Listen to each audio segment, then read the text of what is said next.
लोणचं बनवणं तर सोपं आहे, पण त्याची काळजी घेणं मात्र कठीण. सकाळी शूट करण्यासाठी असं विशेष काही नव्हतं म्हणून दुपारी झोपून उठल्यावर आठवलं, अरे आपण लोणचंच बरणीत भरलं नाहीये. उठल्यावर आधी बेड सेट केला, व्यवस्थित करून झाल्यावर मग दूध तापवून घेतलं आणि कालचा बनवलेला खार छान थंड झाला होता.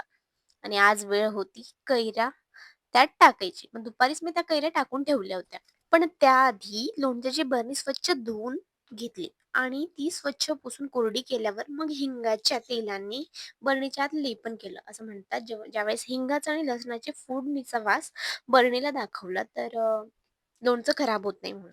आजच सकाळी खाटू श्याम घेऊन आले होते आणि येताना खूप साऱ्या मिठाया घेऊन आले होते आणि त्यांनी सोबत आणली होती सुंदर आणि मनमोहक अशी श्यामजींची मूर्ती. श्यामजींना देवघरात स्थापन केल्यानंतर मी स्वयंपाकाला लागले. इडलीचं पीठ मी आधीच तयार करून ठेवलं होतं. मग बटाट्याची भाजी केली, सांबार केली. राहिल्या फक्त इडल्या होत्या, ज्या की गरम-गरम लावायच्या होत्या. म्हणून आजचा दिवस इडली, सांबार, चटणी करत गेला. Thank for watching my video. भेटूया उद्याच्या